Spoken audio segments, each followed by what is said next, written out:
ಕೊಪ್ಪಳದಲ್ಲಿ ವಿಸ್ತರಣೆ ಆಗ್ತಾ ಇರುವ ಬಳ್ಳೋಟ ಕಾರ್ಖಾನೆಯನ್ನ ವಿರೋಧಿಸಿ ಇವತ್ತು ಕೊಪ್ಪಳ ಬಂದ್ ಕರೆ ನೀಡಲಾಗಿದೆ. ಸದ್ಯ ಏನಂತಂದ್ರೆ ಗವಿಮಠದ ಆವರಣದಿಂದ ಪ್ರತಿಭಟನಾ ಮೆರವಣಿಗೆ ಸಾಗ್ತಾ ಇದೆ. ಪ್ರತಿಭಟನಾ ಮೆರವಣಿಗೆಯಲ್ಲಿ ಸಾವಿರಾರು ಜನ ರೈತರು, ರೈತ ಸಂಘಟನೆಗಳು, ಕನ್ನಡ ಪರ ಸಂಘಟನೆಗಳು, ವಿವಿಧ ಸಂಘಟನೆಗಳು ಎಲ್ಲರೂ ಕೂಡ ಈ ಒಂದು ಪ್ರತಿಭಟನಾ ಮೆರವಣಿಗೆಯಲ್ಲಿ ಭಾಗವಹಿಸಿ ಗವಿಮಠದ ಆವರಣದಿಂದ ಈಗಾಗಲೇ ಮೆರವಣಿಗೆಗೆ ಚಾಲನೆ ದೊರೆತಿದ್ದು ದೃಶ್ಯಗಳಲ್ಲಿ ನೀವು ನೋಡ್ತಾ ಇರಬಹುದು.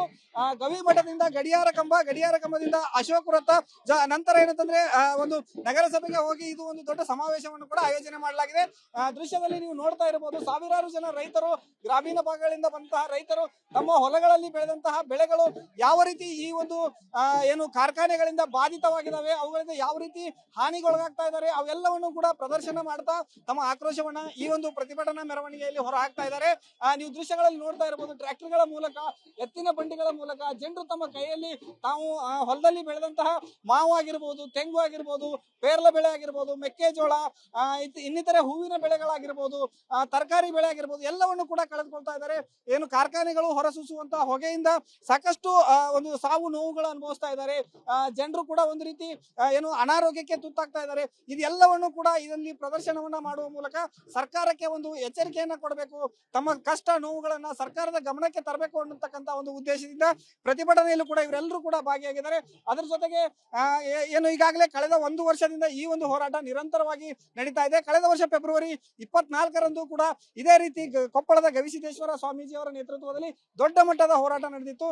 ಅದರಲ್ಲೂ ಸಾಕಷ್ಟು ಜನರು ಒಂದು ಸಾರ್ವಜನಿಕರು ಭಾಗವಹಿಸಿ ಬಳ್ಳೋಟ ಕಾರ್ಖಾನೆಯನ್ನ ಯಾವುದೇ ಕಾರಣಕ್ಕೂ ಕೊಪ್ಪಳದಲ್ಲಿ ವಿಸ್ತರಣೆ ಆಗ್ಲಿಕ್ಕೆ ಬಿಡಬಾರದು, ಇದನ್ನ ಇಲ್ಲಿಂದ ತೊಲಗಿಸಬೇಕು ಅಂತಕ್ಕಂತ ಒಂದು ತಾಕೀತನ್ನು ಕೂಡ ಸರ್ಕಾರಕ್ಕೆ ಮಾಡಿದ್ರು. ಆದ್ರೆ ಸರ್ಕಾರ ಎಲ್ಲೋ ಯಾಕೋ ಈ ಒಂದು ವಿಚಾರದಲ್ಲಿ ಸಾಕಷ್ಟು ಜಾಣ ಮೌನವನ್ನು ವಹಿಸ್ತಾ ಇದೆ. ಯಾಕಂದ್ರೆ ಇಲ್ಲಿ ಇಷ್ಟೊಂದು ಪ್ರಮಾಣದಲ್ಲಿ ಏನಂತಂದ್ರೆ ಒಂದು ವಿರೋಧ ವ್ಯಕ್ತವಾಗ್ತಾ ಇದ್ರು ಕೂಡ ಸರ್ಕಾರ ಇದಕ್ಕೆ ಒಂದು ರೀತಿ ಕಣ್ಣಿದ್ದು ಕೂಡ ಅನ್ನುವಂತ ಒಂದು ಜಾಣ ಮೌನತನವನ್ನ ಮಾಡ್ತಾ ಇದೆ. ಹೀಗಾಗಿ ಅನಿವಾರ್ಯವಾಗಿ ಈಗ ಮತ್ತೆ ಕೊಪ್ಪಳ ಬಚಾವೋ ಆಂದೋಲನ ಜೊತೆಗೆ ಏನಂತಂದ್ರೆ ಜಂಟಿ ಕ್ರಿಯಾ ಸಮಿತಿ ಒಂದು ವೇದಿಕೆಯಲ್ಲಿ ಎಲ್ಲ ಸಂಘಟನೆಗಳು, ಪರಿಸರವಾದಿಗಳು, ಸ್ವಾಮೀಜಿಗಳು ಎಲ್ಲರೂ ಕೂಡ ಸೇರಿಕೊಂಡು ಇವತ್ತು ಮತ್ತೆ ಕೊಪ್ಪಳ ಬಂದ್ ಅನ್ನುವಂತ ಒಂದು ಕರೆಯನ್ನ ನೀಡಿದ್ದಾರೆ. ಸದ್ಯ ಈ ಒಂದು ಮೆರವಣಿಗೆ ಸಾಗ್ತಾ ಇದೆ.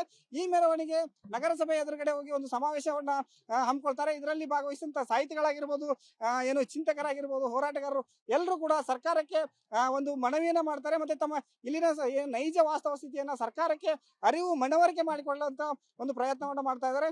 ಸದ್ಯ ಏನಂತಂದ್ರೆ ಈ ಒಂದು ಪ್ರಕರಣವನ್ನ ಸರ್ಕಾರ ಕೈ ಬಿಡುತ್ತಾ ಕೊಪ್ಪಳದಿಂದ ಬಳ್ಳೋಟವನ್ನ ತೊಲಗಿಸುತ್ತಾ ಅನ್ನೋದನ್ನ ಕಾದ್ ನೋಡ್ಬೇಕಾಗಿದೆ. ಕ್ಯಾಮರಾ ಪರ್ಸನ್ ಮಂಜು ಜೊತೆ ಹಿರೇಮಠ, ರಿಪಬ್ಲಿಕ್ ಕನ್ನಡ, ಕೊಪ್ಪಳ. ಕೊಪ್ಪಳದಲ್ಲಿ ವಿಸ್ತರಣೆ ಆಗ್ತಾ ಇರುವ ಬಳ್ಳೋಟ ಕಾರ್ಖಾನೆಯನ್ನ ವಿರೋಧಿಸಿ ಇವತ್ತು ಕೊಪ್ಪಳ ಬಂದ್ ಕರೆ ನೀಡಲಾಗಿದೆ. ಸದ್ಯ ಏನಂತಂದ್ರೆ ಗವಿಮಠದ ಆವರಣದಿಂದ ಪ್ರತಿಭಟನಾ ಮೆರವಣಿಗೆ ಸಾಗ್ತಾ ಇದೆ. ಪ್ರತಿಭಟನಾ ಮೆರವಣಿಗೆಯಲ್ಲಿ ಸಾವಿರಾರು ಜನ ರೈತರು, ರೈತ ಸಂಘಟನೆಗಳು, ಕನ್ನಡ ಪರ ಸಂಘಟನೆಗಳು, ವಿವಿಧ ಸಂಘಟನೆಗಳು ಎಲ್ಲರೂ ಕೂಡ ಈ ಒಂದು ಪ್ರತಿಭಟನಾ ಮೆರವಣಿಗೆಯಲ್ಲಿ ಭಾಗವಹಿಸಿ ಗವಿಮಠದ ಆವರಣದಿಂದ ಈಗಾಗಲೇ ಮೆರವಣಿಗೆಗೆ ಚಾಲನೆ ದೊರೆತಿದ್ದು ದೃಶ್ಯಗಳಲ್ಲಿ ನೀವು ನೋಡ್ತಾ ಇರಬಹುದು. ಗವಿಮಠದಿಂದ ಗಡಿಯಾರ ಕಂಬದಿಂದ ಅಶೋಕ್ ವೃತ್ತ, ನಂತರ ಏನಂತಂದ್ರೆ ಒಂದು ನಗರಸಭೆಗೆ ಹೋಗಿ ಇದು ಒಂದು ದೊಡ್ಡ ಸಮಾವೇಶವನ್ನು ಕೂಡ ಆಯೋಜನೆ ಮಾಡಲಾಗಿದೆ. ದೃಶ್ಯದಲ್ಲಿ ನೀವು ನೋಡ್ತಾ ಇರಬಹುದು, ಸಾವಿರಾರು ಜನ ರೈತರು, ಗ್ರಾಮೀಣ ಭಾಗಗಳಿಂದ ಬಂದಂತಹ ರೈತರು ತಮ್ಮ ಹೊಲಗಳಲ್ಲಿ ಬೆಳೆದಂತಹ ಬೆಳೆಗಳು ಯಾವ ರೀತಿ ಈ ಒಂದು ಕಾರ್ಖಾನೆಗಳಿಂದ ಬಾಧಿತವಾಗಿದ್ದಾವೆ, ಅವುಗಳಿಂದ ಯಾವ ರೀತಿ ಹಾನಿಗೊಳಗಾಗ್ತಾ ಇದ್ದಾರೆ, ಅವೆಲ್ಲವನ್ನು ಕೂಡ ಪ್ರದರ್ಶನ ಮಾಡ್ತಾ ತಮ್ಮ ಆಕ್ರೋಶವನ್ನ ಈ ಒಂದು ಪ್ರತಿಭಟನಾ ಮೆರವಣಿಗೆಯಲ್ಲಿ ಹೊರ ಹಾಕ್ತಾ ಇದ್ದಾರೆ. ನೀವು ದೃಶ್ಯಗಳಲ್ಲಿ ನೋಡ್ತಾ ಇರಬಹುದು, ಟ್ರ್ಯಾಕ್ಟರ್ಗಳ ಮೂಲಕ, ಎತ್ತಿನ ಬಂಡಿಗಳ ಮೂಲಕ ಜನರು ತಮ್ಮ ಕೈಯಲ್ಲಿ ತಾವು ಹೊಲದಲ್ಲಿ ಬೆಳೆದಂತಹ ಮಾವು ಆಗಿರ್ಬೋದು, ತೆಂಗು ಆಗಿರ್ಬೋದು, ಪೇರ್ಲ ಬೆಳೆ ಆಗಿರ್ಬೋದು, ಮೆಕ್ಕೆಜೋಳ, ಇನ್ನಿತರೆ ಹೂವಿನ ಬೆಳೆಗಳಾಗಿರ್ಬೋದು, ತರಕಾರಿ ಬೆಳೆ ಆಗಿರ್ಬೋದು, ಎಲ್ಲವನ್ನು ಕೂಡ ಕಳೆದುಕೊಳ್ತಾ ಇದ್ದಾರೆ. ಕಾರ್ಖಾನೆಗಳು ಹೊರಸೂಸುವಂತಹ ಹೊಗೆಯಿಂದ ಸಾಕಷ್ಟು ಒಂದು ಸಾವು ನೋವುಗಳು ಅನುಭವಿಸ್ತಾ ಇದ್ದಾರೆ. ಜನರು ಕೂಡ ಒಂದು ರೀತಿ ಅನಾರೋಗ್ಯಕ್ಕೆ ತುತ್ತಾಗ್ತಾ ಇದ್ದಾರೆ. ಇದೆಲ್ಲವನ್ನು ಕೂಡ ಇದರಲ್ಲಿ ಪ್ರದರ್ಶನವನ್ನ ಮಾಡುವ ಮೂಲಕ ಸರ್ಕಾರಕ್ಕೆ ಒಂದು ಎಚ್ಚರಿಕೆಯನ್ನ ಕೊಡಬೇಕು, ತಮ್ಮ ಕಷ್ಟ ನೋವುಗಳನ್ನ ಸರ್ಕಾರದ ಗಮನಕ್ಕೆ ತರಬೇಕು ಅನ್ನತಕ್ಕಂತ ಒಂದು ಉದ್ದೇಶದಿಂದ ಪ್ರತಿಭಟನೆಯಲ್ಲೂ ಕೂಡ ಇವರೆಲ್ಲರೂ ಕೂಡ ಭಾಗಿಯಾಗಿದ್ದಾರೆ. ಅದರ ಜೊತೆಗೆ ಈಗಾಗಲೇ ಕಳೆದ ಒಂದು ವರ್ಷದಿಂದ ಈ ಒಂದು ಹೋರಾಟ ನಿರಂತರವಾಗಿ ನಡೀತಾ ಇದೆ. ಕಳೆದ ವರ್ಷ ಫೆಬ್ರವರಿ 24ರಂದು ಕೂಡ ಇದೇ ರೀತಿ ಕೊಪ್ಪಳದ ಗವಿಸಿದ್ದೇಶ್ವರ ಸ್ವಾಮೀಜಿ ಅವರ ನೇತೃತ್ವದಲ್ಲಿ ದೊಡ್ಡ ಮಟ್ಟದ ಹೋರಾಟ ನಡೆದಿತ್ತು. ಅದರಲ್ಲೂ ಸಾಕಷ್ಟು ಜನರು ಒಂದು ಸಾರ್ವಜನಿಕರು ಭಾಗವಹಿಸಿ ಬಳ್ಳೋಟ ಕಾರ್ಖಾನೆಯನ್ನ ಯಾವುದೇ ಕಾರಣಕ್ಕೂ ಕೊಪ್ಪಳದಲ್ಲಿ ವಿಸ್ತರಣೆ ಆಗ್ಲಿಕ್ಕೆ ಬಿಡಬಾರದು, ಇದನ್ನ ಇಲ್ಲಿಂದ ತೊಲಗಿಸಬೇಕು ಅಂತಕ್ಕಂತ ಒಂದು ತಾಕೀತನ್ನು ಕೂಡ ಸರ್ಕಾರಕ್ಕೆ ಮಾಡಿದ್ರು. ಆದ್ರೆ ಸರ್ಕಾರ ಎಲ್ಲೋ ಯಾಕೋ ಈ ಒಂದು ವಿಚಾರದಲ್ಲಿ ಸಾಕಷ್ಟು ಜಾಣ ಜಾನಮೌನವನ್ನು ವಹಿಸ್ತಾ ಇದೆ. ಯಾಕಂದ್ರೆ ಇಲ್ಲಿ ಇಷ್ಟೊಂದು ಪ್ರಮಾಣದಲ್ಲಿ ಏನಂತಂದ್ರೆ ಒಂದು ವಿರೋಧ ವ್ಯಕ್ತವಾಗ್ತಾ ಇದ್ರು ಕೂಡ ಸರ್ಕಾರ ಇದಕ್ಕೆ ಒಂದು ರೀತಿ ಕಣ್ಣಿದ್ದು ಕೂಡ ಅನ್ನುವಂತ ಒಂದು ಜಾನಮೌನತನವನ್ನ ಮಾಡ್ತಾ ಇದೆ. ಹೀಗಾಗಿ ಅನಿವಾರ್ಯವಾಗಿ ಈಗ ಮತ್ತೆ ಕೊಪ್ಪಳ ಬಚಾವೋ ಆಂದೋಲನ ಜೊತೆಗೆ ಏನಂತಂದ್ರೆ ಜಂಟಿ ಕ್ರಿಯಾ ಸಮಿತಿ ಒಂದು ವೇದಿಕೆಯಲ್ಲಿ ಎಲ್ಲ ಸಂಘಟನೆಗಳು, ಪರಿಸರವಾದಿಗಳು, ಸ್ವಾಮೀಜಿಗಳು ಎಲ್ಲರೂ ಕೂಡ ಸೇರಿಕೊಂಡು ಇವತ್ತು ಮತ್ತೆ ಕೊಪ್ಪಳ ಬಂದ್ ಅನ್ನುವಂತ ಒಂದು ಕರೆಯನ್ನ ನೀಡಿದ್ದಾರೆ. ಸದ್ಯ ಈ ಒಂದು ಮೆರವಣಿಗೆ ಸಾಗ್ತಾ ಇದೆ. ಈ ಮೆರವಣಿಗೆ ನಗರಸಭೆ ಎದುರುಗಡೆ ಹೋಗಿ ಒಂದು ಸಮಾವೇಶವನ್ನ ಹಮ್ಮಿಕೊಳ್ತಾರೆ. ಇದರಲ್ಲಿ ಭಾಗವಹಿಸಿದಂತ ಸಾಹಿತಿಗಳಾಗಿರ್ಬೋದು, ಏನು ಚಿಂತಕರಾಗಿರ್ಬೋದು, ಹೋರಾಟಗಾರರು ಎಲ್ಲರೂ ಕೂಡ ಸರ್ಕಾರಕ್ಕೆ ಒಂದು ಮನವಿಯನ್ನ ಮಾಡ್ತಾರೆ. ಮತ್ತೆ ತಮ್ಮ ಇಲ್ಲಿನ ನೈಜ ವಾಸ್ತವ ಸ್ಥಿತಿಯನ್ನ ಸರ್ಕಾರಕ್ಕೆ ಅರಿವು ಮನವರಿಕೆ ಮಾಡಿಕೊಳ್ಳುವಂತ ಒಂದು ಪ್ರಯತ್ನವನ್ನ ಮಾಡ್ತಾ ಇದ್ದಾರೆ. ಸದ್ಯ ಏನಂತಂದ್ರೆ ಈ ಒಂದು ಪ್ರಕರಣವನ್ನ ಸರ್ಕಾರ ಕೈ ಬಿಡುತ್ತಾ ಕೊಪ್ಪಳದಿಂದ ಬಲ್ಡೋಟವನ್ನ ತೊಲಗಿಸುತ್ತಾ ಅನ್ನೋದನ್ನ ಕಾದ್ ನೋಡ್ಬೇಕಾಗಿದೆ. ಕ್ಯಾಮರಾ ಪರ್ಸನ್ ಮಂಜು ಜೊತೆ ಹಿರೇಮಠ್, ರಿಪಬ್ಲಿಕ್ ಕನ್ನಡ, ಕೊಪ್ಪಳ. ಕೊಪ್ಪಳದಲ್ಲಿ ವಿಸ್ತರಣೆ ಆಗ್ತಾ ಇರುವ ಬಲ್ಡೋಟ ಕಾರ್ಖಾನೆಯನ್ನ ವಿರೋಧಿಸಿ ಇವತ್ತು ಕೊಪ್ಪಳ ಬಂದ್ ಕರೆ ನೀಡಲಾಗಿದೆ. ಸದ್ಯ ಏನಂತಂದ್ರೆ ಗವಿಮಠದ ಆವರಣದಿಂದ ಪ್ರತಿಭಟನಾ ಮೆರವಣಿಗೆ ಸಾಗ್ತಾ ಇದೆ. ಪ್ರತಿಭಟನಾ ಮೆರವಣಿಗೆಯಲ್ಲಿ ಸಾವಿರಾರು ಜನ ರೈತರು, ರೈತ ಸಂಘಟನೆಗಳು, ಕನ್ನಡ ಪರ ಸಂಘಟನೆಗಳು, ವಿವಿಧ ಸಂಘಟನೆಗಳು ಎಲ್ಲರೂ ಕೂಡ ಈ ಒಂದು ಪ್ರತಿಭಟನಾ ಮೆರವಣಿಗೆಯಲ್ಲಿ ಭಾಗವಹಿಸಿ ಗವಿಮಠದ ಆವರಣದಿಂದ ಈಗಾಗಲೇ ಮೆರವಣಿಗೆಗೆ ಚಾಲನೆ ದೊರೆತಿದ್ದು ದೃಶ್ಯಗಳಲ್ಲಿ ನೀವು ನೋಡ್ತಾ ಇರಬಹುದು.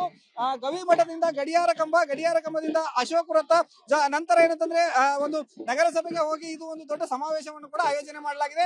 ದೃಶ್ಯದಲ್ಲಿ ನೀವು ನೋಡ್ತಾ ಇರಬಹುದು ಸಾವಿರಾರು ಜನ ರೈತರು, ಗ್ರಾಮೀಣ ಭಾಗಗಳಿಂದ ಬಂದಂತಹ ರೈತರು ತಮ್ಮ ಹೊಲಗಳಲ್ಲಿ ಬೆಳೆದಂತಹ ಬೆಳೆಗಳು ಯಾವ ರೀತಿ ಈ ಒಂದು ಕಾರ್ಖಾನೆಗಳಿಂದ ಬಾಧಿತವಾಗಿದ್ದಾವೆ, ಅವುಗಳಿಂದ ಯಾವ ರೀತಿ ಹಾನಿಗೊಳಗಾಗ್ತಾ ಇದ್ದಾರೆ, ಅವೆಲ್ಲವನ್ನು ಕೂಡ ಪ್ರದರ್ಶನ ಮಾಡ್ತಾ ತಮ್ಮ ಆಕ್ರೋಶವನ್ನ ಈ ಒಂದು ಪ್ರತಿಭಟನಾ ಮೆರವಣಿಗೆಯಲ್ಲಿ ಹೊರ ಹಾಕ್ತಾ ಇದ್ದಾರೆ. ನೀವು ದೃಶ್ಯಗಳಲ್ಲಿ ನೋಡ್ತಾ ಇರಬಹುದು. ಟ್ರ್ಯಾಕ್ಟರ್ಗಳ ಮೂಲಕ, ಎತ್ತಿನ ಬಂಡಿಗಳ ಮೂಲಕ ಜನರು ತಮ್ಮ ಕೈಯಲ್ಲಿ ತಾವು ಹೊಲದಲ್ಲಿ ಬೆಳೆದಂತಹ ಮಾವು ಆಗಿರ್ಬೋದು, ತೆಂಗು ಆಗಿರ್ಬೋದು, ಪೇರ್ಲ ಬೆಳೆ ಆಗಿರ್ಬೋದು, ಮೆಕ್ಕೆಜೋಳ, ಇನ್ನಿತರೆ ಹೂವಿನ ಬೆಳೆಗಳಾಗಿರ್ಬೋದು, ತರಕಾರಿ ಬೆಳೆ ಆಗಿರ್ಬೋದು, ಎಲ್ಲವನ್ನು ಕೂಡ ಕಳೆದುಕೊಳ್ತಾ ಇದ್ದಾರೆ. ಕಾರ್ಖಾನೆಗಳು ಹೊರಸೂಸುವಂತಹ ಹೊಗೆಯಿಂದ ಸಾಕಷ್ಟು ಒಂದು ಸಾವು ನೋವುಗಳು ಅನುಭವಿಸ್ತಾ ಇದ್ದಾರೆ. ಜನರು ಕೂಡ ಒಂದು ರೀತಿ ಅನಾರೋಗ್ಯಕ್ಕೆ ತುತ್ತಾಗ್ತಾ ಇದ್ದಾರೆ.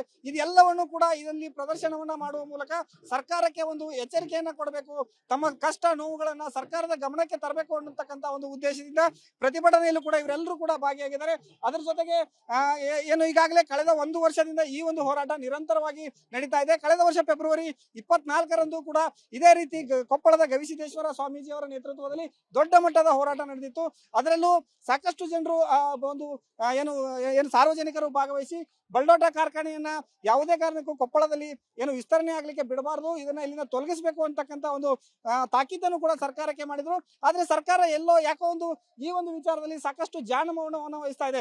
ಯಾಕಂದ್ರೆ ಇಲ್ಲಿ ಇಷ್ಟೊಂದು ಪ್ರಮಾಣದಲ್ಲಿ ಏನಂತಂದ್ರೆ ಒಂದು ವಿರೋಧ ವ್ಯಕ್ತವಾಗ್ತಾ ಇದ್ರು ಕೂಡ ಸರ್ಕಾರ ಇದಕ್ಕೆ ಒಂದು ರೀತಿ ಕಣ್ಣಿದ್ದು ಕೂಡ ಅನ್ನುವಂತ ಒಂದು ಜಾನಮೌನತನವನ್ನ ಮಾಡ್ತಾ ಇದೆ. ಹೀಗಾಗಿ ಅನಿವಾರ್ಯವಾಗಿ ಈಗ ಮತ್ತೆ ಕೊಪ್ಪಳ ಬಚಾವೋ ಆಂದೋಲನ ಜೊತೆಗೆ ಏನಂತಂದ್ರೆ ಜಂಟಿ ಕ್ರಿಯಾ ಸಮಿತಿ ಒಂದು ವೇದಿಕೆಯಲ್ಲಿ ಎಲ್ಲ ಸಂಘಟನೆಗಳು, ಪರಿಸರವಾದಿಗಳು, ಸ್ವಾಮೀಜಿಗಳು ಎಲ್ಲರೂ ಕೂಡ ಸೇರಿಕೊಂಡು ಇವತ್ತು ಮತ್ತೆ ಕೊಪ್ಪಳ ಬಂದ್ ಅನ್ನುವಂತ ಒಂದು ಕರೆಯನ್ನ ನೀಡಿದ್ದಾರೆ. ಸದ್ಯ ಈ ಒಂದು ಮೆರವಣಿಗೆ ಸಾಗ್ತಾ ಇದೆ. ಈ ಮೆರವಣಿಗೆ ನಗರಸಭೆ ಎದುರುಗಡೆ ಹೋಗಿ ಒಂದು ಸಮಾವೇಶವನ್ನ ಹಮ್ಮಿಕೊಳ್ತಾರೆ. ಇದರಲ್ಲಿ ಭಾಗವಹಿಸಿದಂತ ಸಾಹಿತಿಗಳಾಗಿರ್ಬೋದು, ಚಿಂತಕರಾಗಿರ್ಬೋದು, ಹೋರಾಟಗಾರರು ಎಲ್ಲರೂ ಕೂಡ ಸರ್ಕಾರಕ್ಕೆ ಒಂದು ಮನವಿಯನ್ನ ಮಾಡ್ತಾರೆ. ಮತ್ತೆ ತಮ್ಮ ಇಲ್ಲಿನ ನೈಜ ವಾಸ್ತವ ಸ್ಥಿತಿಯನ್ನ ಸರ್ಕಾರಕ್ಕೆ ಅರಿವು ಮನವರಿಕೆ ಮಾಡಿಕೊಳ್ಳುವಂತ ಒಂದು ಪ್ರಯತ್ನವನ್ನ ಮಾಡ್ತಾ ಇದ್ದಾರೆ. ಸದ್ಯ ಏನಂತಂದ್ರೆ ಈ ಒಂದು ಪ್ರಕರಣವನ್ನ ಸರ್ಕಾರ ಕೈ ಬಿಡುತ್ತಾ ಕೊಪ್ಪಳದಿಂದ ಬಲ್ಡೋಟವನ್ನ ತೊಲಗಿಸುತ್ತಾ ಅನ್ನೋದನ್ನ ಕಾದ್ ನೋಡ್ಬೇಕಾಗಿದೆ. ಕ್ಯಾಮರಾ ಪರ್ಸನ್ ಮಂಜು ಜೊತೆ ಹಿರೇಮಠ್, ರಿಪಬ್ಲಿಕ್ ಕನ್ನಡ, ಕೊಪ್ಪಳ.